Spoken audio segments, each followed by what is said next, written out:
민수기 13장 1에서 33절 말씀입니다. 13장 여호와께서 모세에게 말씀하여 이르시되 사람을 보내어 내가 이스라엘 자손에게 주는 가나안 땅을 정탐하게 하되 그들의 조상의 가문 각 지파 중에서 지일간된 자 한 사람씩 보내라. 모세가 여호와의 명령을 따라 바란 광야에서 그들을 보냈으니 그들은 다 이스라엘 자손의 수령된 사람이라. 그들의 이름은 이러하니라. 루벤 지파에서는 삭골의 아들 삼무하요, 시므온 지파에서는 호리의 아들 사바시요, 유다 지파에서는 여분네의 아들 갈렙이요, 이사갈 지파에서는 요셉의 아들 이갈이요, 에브라임 지파에서는 눈의 아들 호세아요, 베냐민 지파에서는 라브의 아들 발디요, 스불론 지파에서는 소디의 아들 갓디엘이요, 요셉 지파 곧 므낫세 지파에서는 수시의 아들 갓디요, 단 지파에서는 그말리의 아들 암미엘이요, 아셀 지파에서는 미가엘의 아들 수두리요, 납달리 지파에서는 웁시의 아들 나비요, 갓 지파에서는 마기의 아들 그우엘이니 이는 모세가 땅을 정탐하러 보낸 자들의 이름이라. 모세가 눈의 아들 호세아를 여호수아라 불렀더라. 사랑하는 형제 여러분, 8월 27일 토요일 새벽 묵상에 오신 것을 환영합니다. 민수기 1에서 10장까지 하나님께서 모든 시스템을 갖추어 주시고 질서를 가르치시고 드디어 가나안을 향하여 출발하게 하셨는데요. 11장에서는 백성들의 원망 불평 때문에 집단 장례식을 치러야 할 정도로 순종치 못했고요. 12장에서는 지도자들의 내분으로 인해서 미리암이 나병에 걸리는 징벌을 당할 정도로 교만했습니다.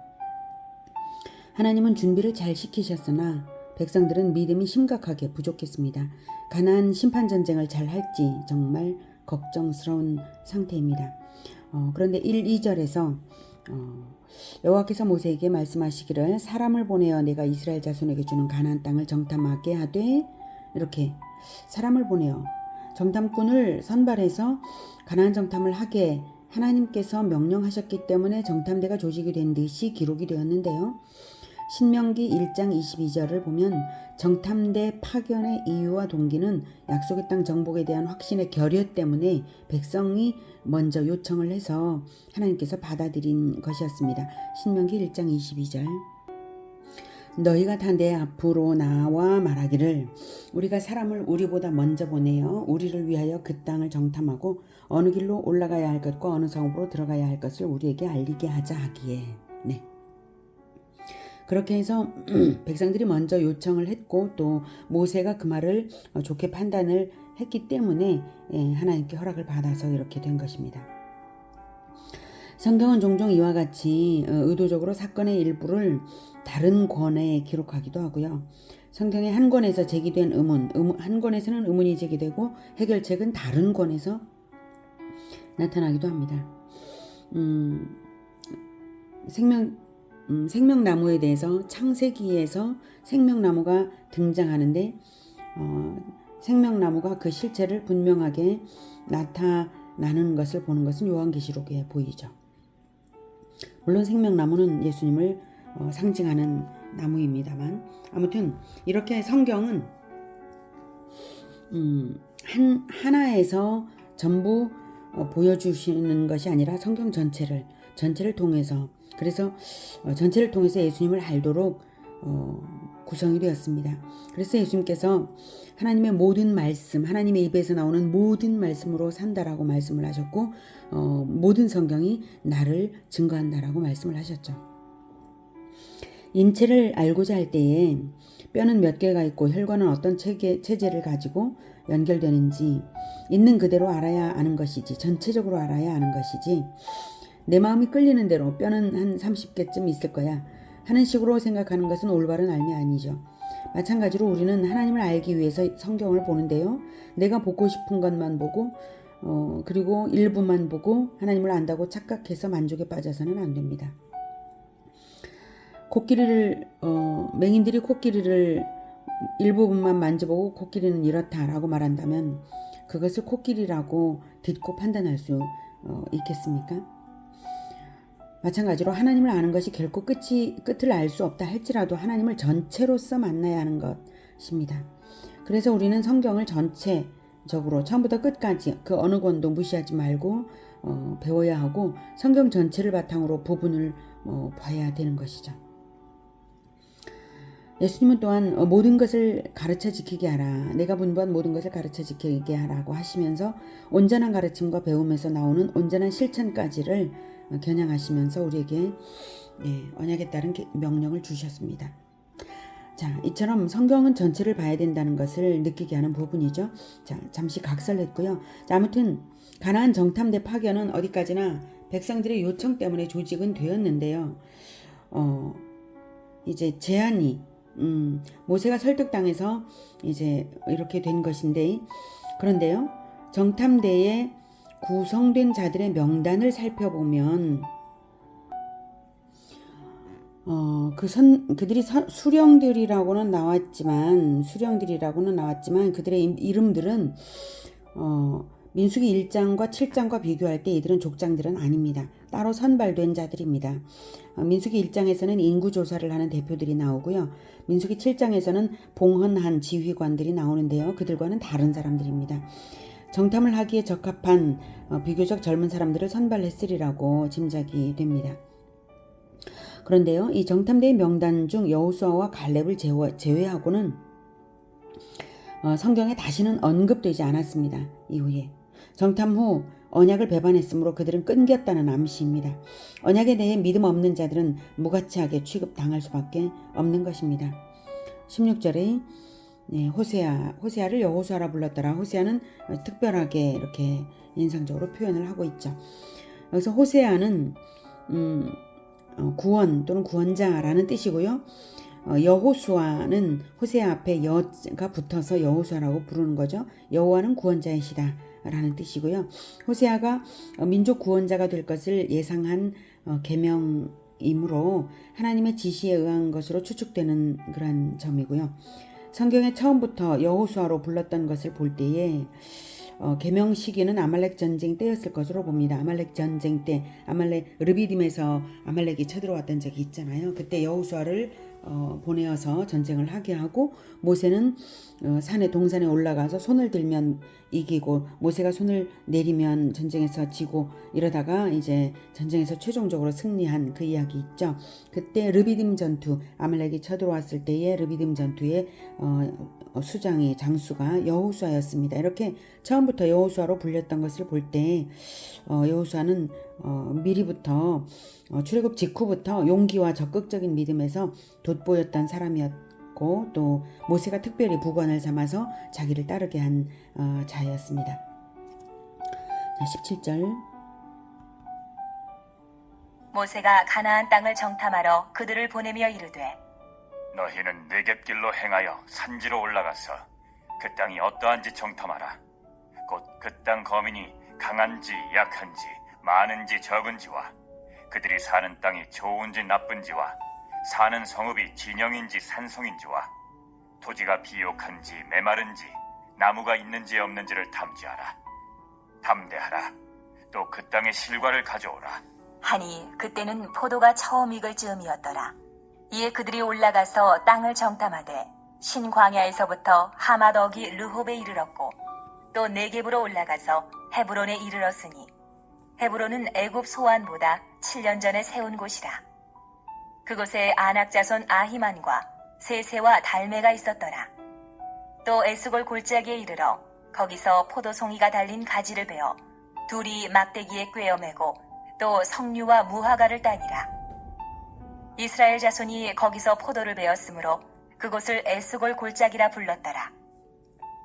네, 22일 자, 여기서 보면 그 신광야, 21절의 신광야는 가나안 최남단의 가데스 바네아이고요. 그 다음에 하맛 어귀 르홉은 가나안의 최북단입니다. 그래서 최남단부터 최북단까지 쭉 다 정탐을 했고요.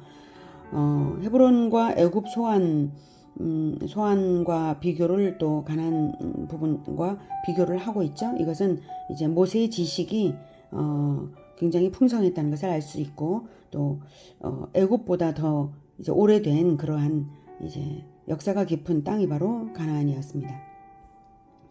아낙자손이 나오죠. 아히만과 세세와 달메가 있었더라 하는데요. 아낙자손은 팔레스틴 서남부 고지에 살던 아나킴 거인족입니다. 아히만과 세세와 달메는 아낙자손의 대표적인 족장들 이름입니다. 딱 그 세 사람만이 아니라. 그리고 에스골 골짜기라는 이름은 포도송이의 골짜기라고 이제 정탐대가 명명을 한 것이죠. 이렇게 명명까지 포도송이의 골짜기라고 한 것에서 정탐꾼들이 얼마나 놀랐는지 이것을 이제 발견하게 할 수가 있겠습니다. 자, 25절. 13장 25절. 40일 동안 땅을 정탐하기를 마치고 돌아와 네, 신광야에서 르홉까지는 직선거리로 160km 정도라고 합니다. 젊은 남자들의 발로 왕복 2주일이면 다녀올 수 있었는데 이제 40일이 소요된 것은 염탐을 철저하게 했기 때문에 그렇다라고 볼 수 있고요. 26절. 바란 광야 가데스에 이르러 모세와 아론과 이스라엘 자손의 온 회중에게 나와 그들에게 보고하고 그 땅에 과일을 보이고 모세에게 말하여 이르되 당신이 우리를 보낸 땅에 간즉 과연 그 땅에 젖과 꿀이 흐르는데 이것은 그 땅의 과일이니이다. 네, 젖과 꿀이 흐른다라는 것은 이제 비옥하다는 상징어죠. 예, 하나님께서 쓰신 표현입니다. 그러므로 하나님께서 쓰신 표현 그대로를 그들이 말하는 것으로 보아 하나님의 언약을 염두에 둔 것은 분명합니다. 그들이. 그런데 정작 자기들의 실천은 언약에 두지 않았습니다. 예, 귀로는 들었는데 실천은 언약에 두지 않았습니다. 28절. 그러나 그 땅 거주민은 강하고 성읍은 견고하고 힘이 클 뿐 아니라 거기서 아낙자손을 보았으며 아말렉인은 남방 땅에 거주하고 헤딘과 여부스인과 아모리인은 산지에 거주하고 가나안인은 해변과 요단가에 거주하더이다. 갈렙이 모세 앞에서 백성을 조용하게 하고 이르되 우리가 곧 올라가서 그 땅을 취하자. 능히 이기리라. 하나 네, 정탐대의 말을 듣고 군중이 동요하는 것을 갈렙이 조용히 시키고 있죠. 믿음의 말로 동요하지 않게 했습니다. 그러나 정탐대는 백성을 크게 동요시켰습니다. 그와 함께 올라갔던 사람들은 이르되 우리는 능히 올라가서 그 백성을 치지 못하리라. 그들은 우리보다 강하니라. 하고 이스라엘 자손 앞에서 그 정탐한 땅을 악평하여 이르되 우리가 두루 다니며 정탐한 땅은 그 거주민을 삼키는 땅이요. 거기서 본 모든 백성은 신장이 장대한 자들이며 거기서 네피림 후손인 아낙 자손의 거인들을 보았나니 우리는 스스로 보기에도 메뚜기 같으니 그들이 보기에도 그와 같았을 것이니라. 예, 그 거주민을 삼키는 땅이라고 말을 한 것은요. 토양이 너무 좋기 때문에 정복전쟁이 쉬지 않는 곳이라는 뜻입니다. 네피림은 힘이 센 거인족인데요. 네피림이라는 말은 떨어진 자들, 즉 타락한 자들이라는 뜻입니다. 창세기 6장 1에서 4절을 보면 하나님을 예배하는 족속이 안 믿는 족속과의 통혼이 일어난 것을 말하고 있죠. 그때 네피림도 유명했다고 말하는데요. 네피림이 통혼과 타락의 앞장선 자들임을 알게 하는 표현입니다. 타락해서 하늘에서 떨어진 자들처럼 행했기 때문에 그런 이름이 붙여졌음을 추측할 수 있습니다. 거주 지역에 따라 아낙의 자손, 에밈, 삼모밈, 르바임 등으로 이제 불린 것이 신명기에도 나옵니다. 주전 15세기의 우가리트 문헌들이 있는데요. 거기에는 네피림 족속들이 신화적인 존재가 아니라 실제로 철기 문화를 소유한 거인족들이었음을 입증해주는 그러한 역사적인 자료로 있습니다. 창세기 6장 이제 4절 확인하고 가죠. 당시 땅에는 네피림이 있었고 그 후에도 하나님의 아들들이 사람의 딸들에게로 들어와 자식을 낳았으니 그들은 용사라 고대의 명성이 있는 사람들이었더라 라고 말하고 있습니다. 이렇게 하나님의 자녀들, 하나님을 믿던 예배하던 족속들이 사람의 딸들, 그때 가인의 후손들이죠. 사람의 딸들은 하나님의 아들들은 그 앞장에 나와 있는 것처럼 셋의 후손들이었고요. 그래서 예배가 있던 족속이 예배가 없는 자들에게로 들어와서 이제 통혼을 하고 또 고대의 명성 있는 그러한 부류를 이루었다라고 하는 것입니다. 자, 아무튼 아낙 자손이 힘이 셀지라도 안악자손이 있든 없든 내 힘이 크든 작든 그게 중요한 건가요? 하나님의 언약이 있다는 게 중요한 거죠. 하나님의 언약에 대하여 어떻게 반응하냐가 중요합니다. 하나님의 언약이 있으면 반드시 언약대로 되기 때문입니다. 언약 백성이란 언약을 믿어서 하나님의 백성이 된 자를 말하는 것이지 언약서만 상자 안에 가지고 있다고 해서 언약 백성인 것이 아닙니다. 언약을 믿고 행동하라고 있는 것이지 상자에 보관하라고 있는 것이 아닙니다. 정탐 때는 분명히 자기들 입으로 과연 그 땅에 젖과 꿀이 흐르는데 이것은 그 땅의 과일이니다 라고 젖과 꿀이 흐른다는 표현, 하나님께서 언약을 주실 때 말씀하신 그 표현을 들어서 머리로는 알고 있어서 그것을 말하면서 과연 맞다고 인정했으면서도 정작 자기들의 실천 행동까지 언약을 연결짓지 않았습니다. 자기들의 판단이 맞다고 했습니다. 우리는 능히 올라가서 그 백성을 치지 못하리라. 그들은 우리보다 강하니라. 이 말은 자기들이 하나님과 관계없는 사람들이라는 것을 자기들 입으로 말하는 것이나 다를 바 없습니다. 갈렙의 말은 여기서 갈렙이 이제 동요하는 것을 조용히 시켰는데요. 여호수아는 가만히 있고 갈렙 혼자 말했다라고 볼 수는 없고요. 여호수아와 공동 의견이죠. 아까 12명의 정탐꾼 이름들의 여호수아의 이름을 특별히 이렇게 인상 깊게 말하는 것은 여호수아와 갈렙이 둘이 용감했다는 것을 본장에서는 보여주고 있는 것입니다. 12명 중에 2명만이 하나님의 언약에 확신을 가졌다는 사실에서 이 세상에서 교인은 많지만 하나님이 정작 기뻐하시는 의인은 적다는 것을 알 수가 있습니다. 그럼에도 불구하고 이 소수의 갈렙과 같은 자, 여호수아 같은 자를 통해 하나님은 역사를 완성해 가실 것입니다. 10명은 객관적으로 여겨지는 것을 피력했습니다. 그 보고를 들은 백성은 동요했습니다. 객관적인 눈이 정확한 것인가요? 언약대로 비전을 보는 눈이 진실을 보는 것인가요? 갈렙은 모세 앞에서 백성을 조용하게 하고 말할 만큼 확신과 소신과 용기가 있었는데요. 그것은 갈렙의 눈이 보이는 대로 보는 것이 아니라 하나님이 보게 하시는 약속과 비전을 보는 자였기 때문입니다. 사람은 마음의 눈이 무엇을 보는가에 따라 그 인생과 인간의 가치가 그러합니다. 보는 대로 실현됩니다. 보는 대로 행동합니다. 행동하는 대로 실현됩니다. 10명이 말하는 것은 객관적인 듯이 들렸겠지만 사실은 객관적이지도 않았어요. 그들은 두려움의 눈으로 보았기 때문에 눈앞의 적들에 대해서 과장하고 자기들은 과소평가했고요. 여지껏 체험해온 역사는 완전히 무시하고 하나님도 아예 무시했습니다. 전혀 객관적이지 않죠. 지금까지 이스라엘의 여호와 체험은 단 하루도 멈추지 않고 일어난 기적들이었습니다. 자기들이 강해서 이루어진 것은 단 하나도 없었고 오히려 약하기 때문에 하나님이 도와주신 것들로 가득 찬 체험을 하고 있었음에도 불구하고 그들은 여호와를 전혀 발견하지 못하고 있었습니다. 그저 하나님께서 날마다 내려주신 그 기적의 음식 만나로 몸뚱아리나 먹이고 있었던 자들이죠. 날마다 만나를 먹고 날마다 눈앞에 하나님의 구름 기둥을 보고 있었으면서도 어떻게 이럴 수가 있습니까? 전혀 하나님과 무관한 사람들이라는 것을 자기들 입으로, 자기들 판단으로, 자기들 행동으로 증거하고 있는 것과 다를 바가 없습니다. 전쟁에 대하여서 판단할 때에 진정한 객관성은 전쟁의 주체와 전쟁의 명분과 승부를 내는 힘이 어디서 오는지를 정확하게 보는 것부터 시작이 되어야 합니다. 하나님의 전쟁에서는 하나님 편에 선 자가 주체와 명분과 힘에서 절대적인 승리를 얻는 것입니다. 전쟁의 주체 하나님, 전쟁의 명분 하나님, 전쟁의 힘 하나님에 있는 것입니다. 하나님 편에 섰냐 아니냐 이게 절대적인 거죠. 자, 그런데 이 마당에서 전쟁은 지금 무엇입니까? 가나안에 아직 들어가기로 하지도 않고 있습니다. 이 마당에서의 전쟁은 가나안과 이스라엘 사이에 있는 것이 아니라 이스라엘 내부에 믿는 자와 믿지 않는 자 사이에 있었습니다. 사탄은 공동체 내부에 믿지 않는 자들의 입술을 통해서 백성을 교란시켰습니다. 우리에게도 이 영적 전쟁이 있습니다. 여러분은 하나님이 주신 언약을 믿으십니까? 예수님께서 모든 민족 제자화의 비전을 가지라고 하신 말씀을 여러분 실천에 적용하고 있습니까? 언약으로 주신 비전은 절대적 승리가 보장된 것입니다. 나의 힘의 크기에 달린 것이 아닙니다. 믿고 행동하냐 안 하냐에 달린 것입니다. 여러분이 비전을 가졌다면, 언약을 믿고 비전을 가졌다면 그 비전에 대하여 부정적 의견을 제시하는 자들이 있을 때 그 앞에서 여러분은 어떻게 하겠습니까? 그들의 믿음 없는 판단에 동조하시겠습니까? 아니면 믿음대로 행동하시겠습니까?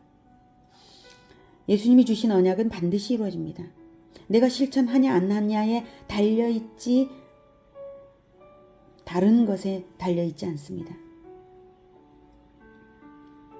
내가 언약을 믿으면 구원이요 믿지 않으면 떨어지는 것일 뿐.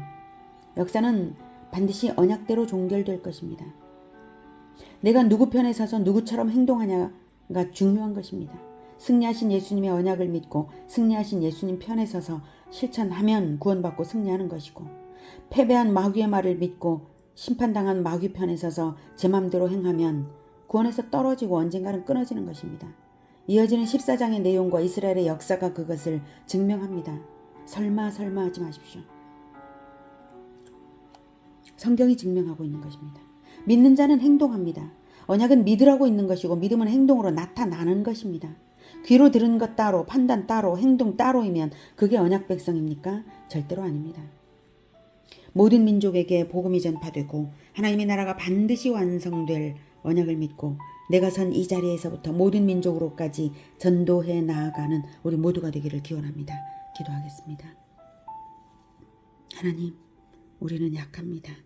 그러나 하나님은 강하시고 우리는 언약을 믿습니다. 하나님은 우리에게 언약을 주셨습니다.